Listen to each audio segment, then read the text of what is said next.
Most of what the world knows about the people who lived in Jamaica before Columbus arrived begins with the moment Columbus arrived. His journals describe a village on the northern coast, a chief's house, a plaza, a community that had organized itself in ways that were plainly visible from the shore.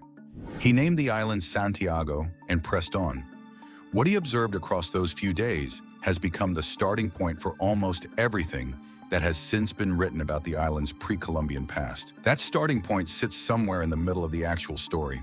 The Taínos settled Jamaica around 600 years after Christ. They farmed the river valleys, built permanent villages with plazas and chiefs' houses large enough to be noted by outsiders, organized chiefdoms across the coastal plains and interior of the island, and carried on a ceremonial life elaborate enough to require specialized objects and dedicated spaces set apart from the ordinary world. They were not a people encountered at the end of their history. They were a civilization that had been building on this island for 800 years by the time Columbus wrote anything down, and they left behind a material record that runs in nearly every parish on the island, deeper than anyone who has not studied the archaeology of Jamaica would expect. Some of what they left is in places that do not fit the standard picture. The standard picture of the Taino is of coastal villages and river settlements, communities organized along the water routes that connected their world across the northern Caribbean. That picture is based on real evidence. It is also incomplete in ways that decades of survey work and the persistent difficulty of funding and conducting formal excavations on this island have left unresolved. There are Taino paintings at the bottom of vertical shafts in the rock where no daylight ever reaches, in a landscape where rock art is almost universally placed at cave mouths in the light. There are Taino settlement deposits at elevations in the island's interior highlands that the coastal model of their habitation does not predict and has not explained. There are cave systems holding Taino artifacts in their deepest and darkest sections, placed there by people who entered complete darkness deliberately for purposes that no surviving account describes. And there are sites that have been located, confirmed, documented in the survey literature, and left largely unexcavated for generations. 7 of those sites are the subject of this video. None of them are famous. Several have been studied by a single research team in a single field season and not returned to since. At least 2 have never been formally excavated. All of them are still in the ground and still, in the parts that matter most, unanswered. If the idea that Jamaica's pre-Columbian record runs 800 years deep is new to you, subscribe now. This channel documents the buried and the unexplained across the Caribbean one site at a time, and there are more of them on this island and on every island near it than anyone has fully counted. Stay for the last entry because it is the one that anyone who cares about this island's history should know, and almost none do. And the question it raises is one the ground may hold for another generation before anyone is in a position to answer it. The first site is not visible from any road. It does not appear on tourist maps or in the brochures distributed at the airports. It sits inside a protected coastal area on the Portland Ridge in the parish of Clarendon, at the far southern tip of the island, where the limestone shelf drops toward the sea near a place called Jackson's Bay.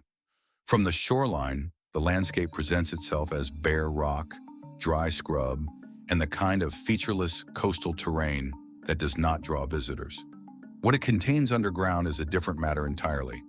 There is a vertical shaft in the rock approximately 20 meters deep, 60 feet straight down into the limestone. At the bottom of that shaft, accessible only by descending its full depth, there is a cave, and on the walls of that cave there are 46 paintings. The images were made in a mixture of bat guano and ash. The researchers who cataloged them identified 18 animal figures, most probably turtles, crocodiles, and iguanas among them.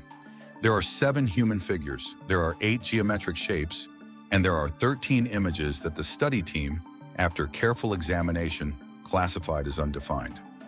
After the analysis was complete, those 13 images had not been read. They are on the wall and no one has determined what they are. Here is what makes this site difficult to fit into any standard account of Taino ceremonial practice. Rock art in the Taino world is almost universally placed at cave mouths, at the threshold between the daylight world and the interior of the rock, the point where those 2 zones make contact. This is a consistent pattern across Jamaica, across the Dominican Republic and Haiti, across the full range of the Taino Caribbean. It is not accidental. It reflects a deliberate understanding of what the threshold between light and dark was for, and of where the relationship between the living world and the world inside the earth was to be marked and maintained. You put the art at the mouth because the mouth is where the contact happens. This gallery is 60 feet underground. There is no natural light in the chamber where the paintings sit. Whoever carried pigment down that 20-meter shaft and put those 46 images on the rock did so in darkness, with a light source they had to bring with them and tend while they worked.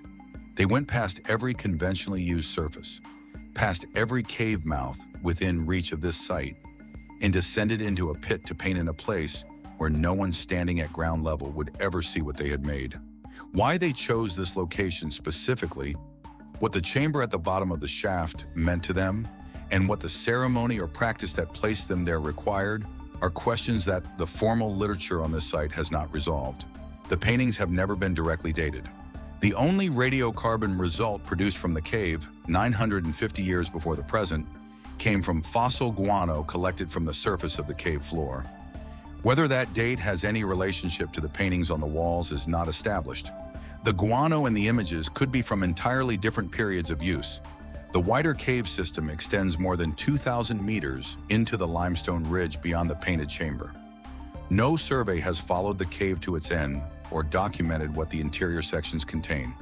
The part of the site that has been formally studied is the part that can be reached without a sustained underground exploration effort.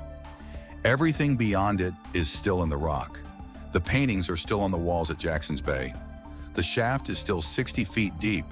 The question of why someone went down there to make them remains, as of the most recent published study of the site, open. Move northwest into the parish of St. Catherine, and you reach the Hellshire Hills, a rugged limestone landscape on the southern coast that most visitors to Jamaica never see. The resort infrastructure is concentrated on the north coast. The Hellshire Hills face south, across dry terrain of sinkholes and limestone ridges and underground water systems that connect, through tunnels no one has fully mapped, to the harbor and beyond.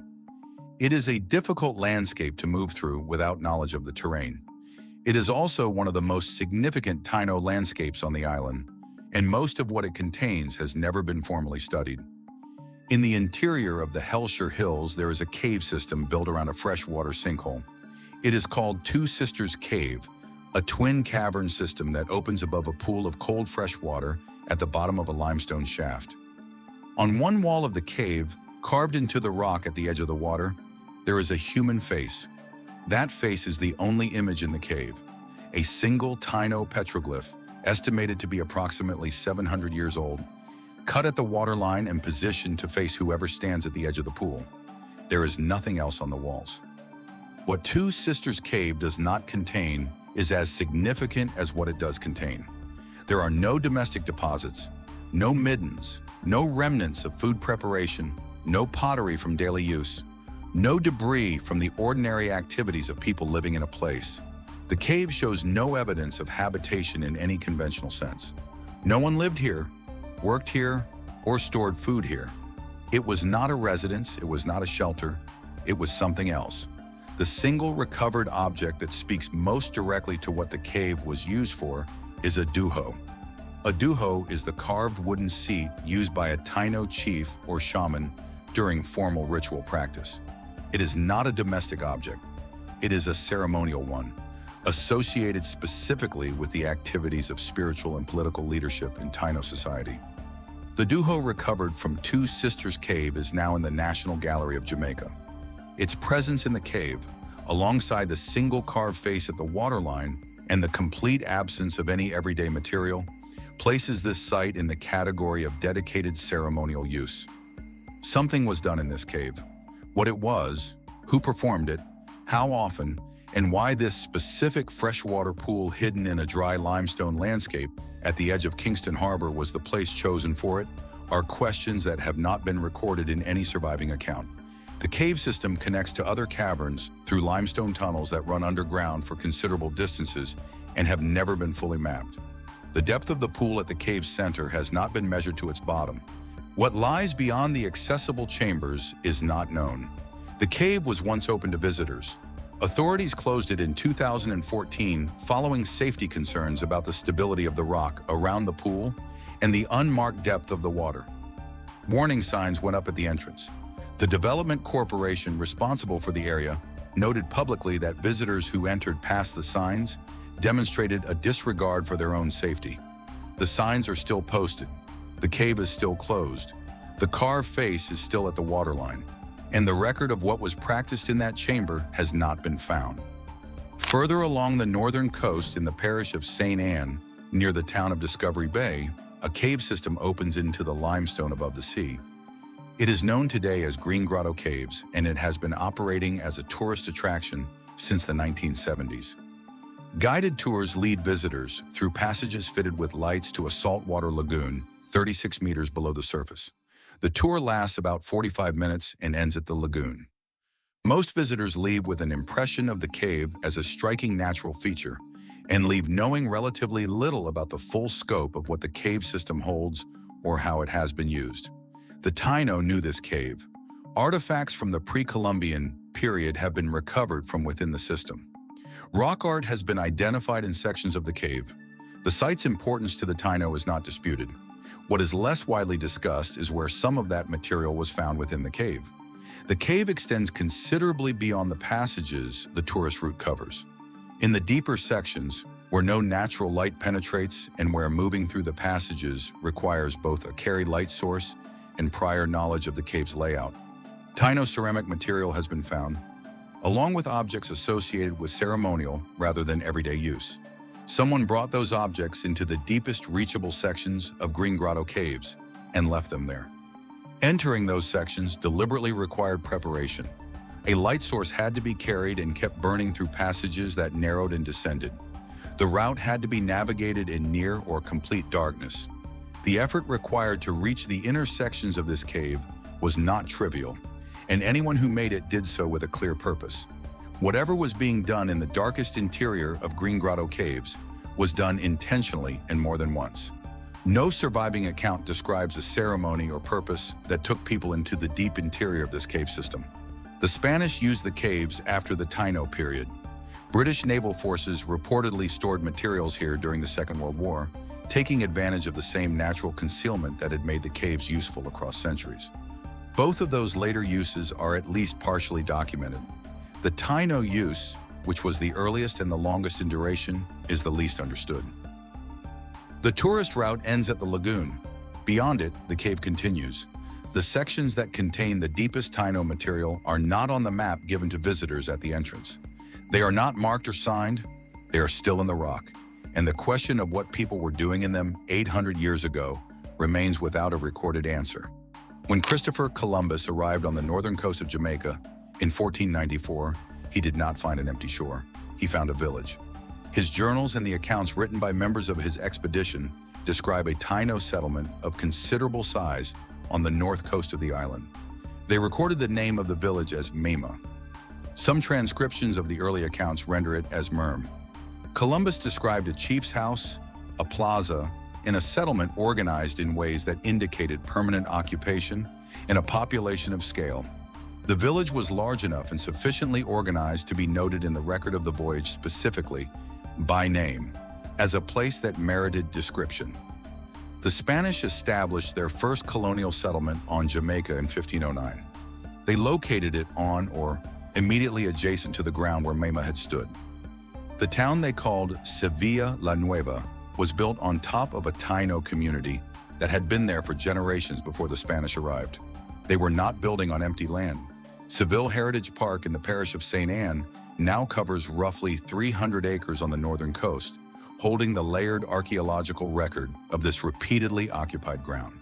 The site contains material from the Taino period, from the Spanish colonial period, and from the African period that followed. It has been the subject of archaeological investigation by Jamaican and international teams at various points over several decades. It is among the most historically dense sites in the entire Caribbean. Every group that occupied it left evidence in the soil. The Taino layer is the oldest and by far the least excavated. The pre-Columbian village of Mema has been located in the ground beneath the park. Subsurface investigations have confirmed the presence of Taino occupation deposits beneath the colonial layers above them. The village that Columbus described in 1494 is in the ground. It has been found. It has not been systematically opened. The methodological difficulty is genuine. The Spanish colonial material that sits above the Taino layer is itself of historical significance. And accessing the pre-Columbian deposits requires making decisions about how to handle the colonial material above them. This is a real problem, and it has contributed, over decades, to the Taino layer remaining largely undisturbed. It does not make the Taino layer less important. It makes it harder and more expensive to reach. What the village of Mima contained, how it was organized, how large it actually was, and what it can tell us about Taino civilization on this island in the period before European contact are questions the ground at Seville Heritage Park still holds. Columbus saw that village in 1494. The soil beneath the park has held it through more than 500 years of everything that came after. The standard account of Taino settlement across the Caribbean places the Taino near the coasts and along the major rivers of the islands they lived on. This is not an assumption made without evidence. The evidence for coastal and riverine settlement is abundant and consistent across multiple islands. The sea provided fish. Rivers provided fresh water, fertile valley soils, and routes of movement through the interior. The coastal and riverine model reflects the archaeology that has been done, and that archaeology is solid. In the parish of Manchester, in the central highlands of Jamaica, Taino material has been recorded at elevations that the coastal and riverine model does not straightforwardly account for. The Christiana Plateau and the Highland valleys of Manchester Parish sit well above the coastal zone. Parts of the interior Manchester Highlands approach or exceed 1,500 feet in elevation. This is not incidental terrain. It is a distinct ecological zone with different rainfall patterns, different vegetation, different food resources, and a noticeably cooler climate than the coast below. Sustaining a community at those elevations required either subsistence strategies different from those the coastal model describes, or organized exchange and movement between highland interior communities and the coastal populations closer to the sea.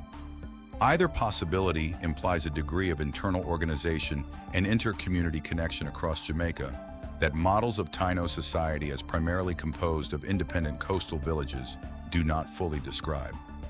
The material recorded from the interior Manchester sites includes Taino ceramics, groundstone tools, and shell deposits.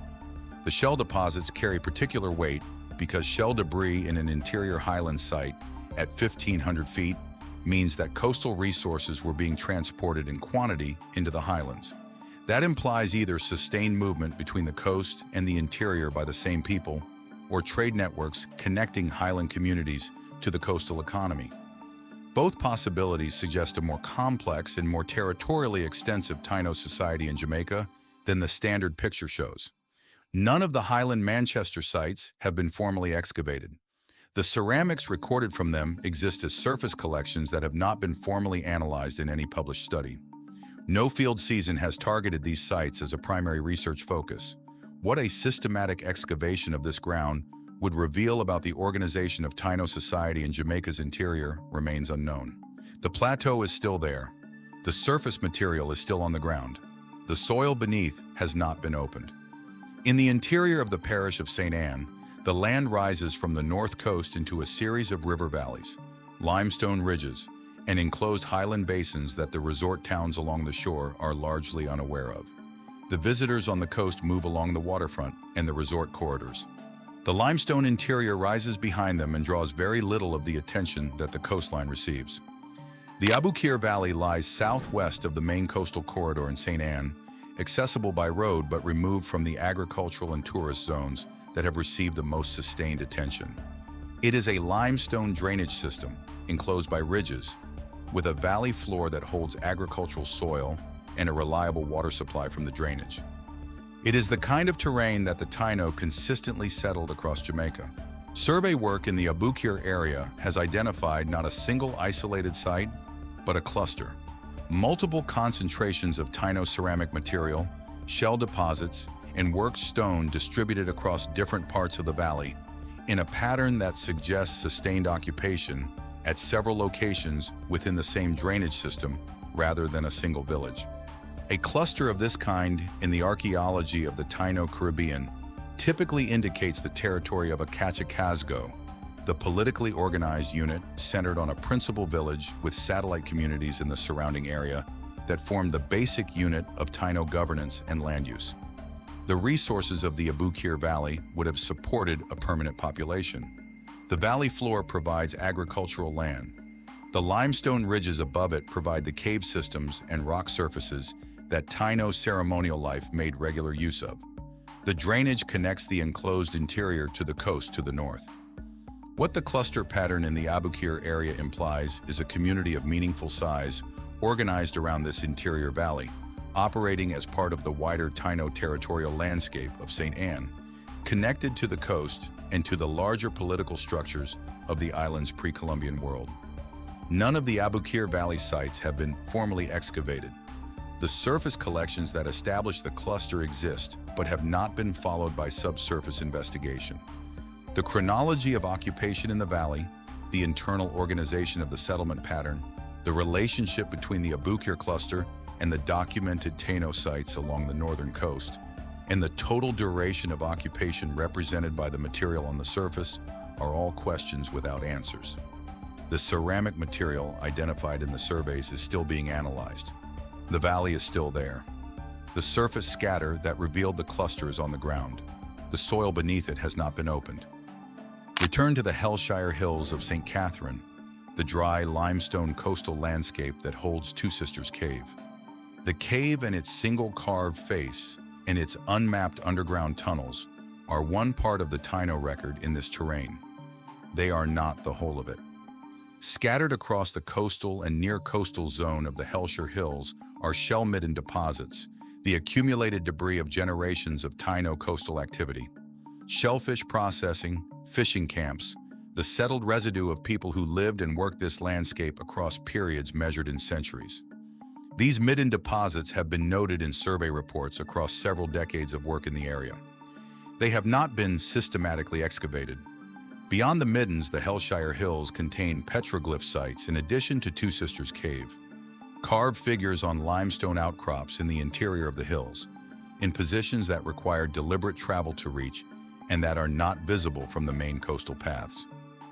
The distribution of these sites across the Hellshire Hills has not been comprehensively mapped. The sites that have been formally recorded are, by the estimate of the researchers who have worked in this region, likely a fraction of what a complete inventory would show. Coverage of the landscape has been uneven, and the terrain does not give up what it holds without sustained effort. The difficulties of working in the Hellshire Hills are real and compounding. The terrain is rough, dry, and largely trackless across much of its interior. The limestone surface does not preserve organic material in the way that valley soils do, which limits the radiocarbon dating that would establish the chronology of the sites.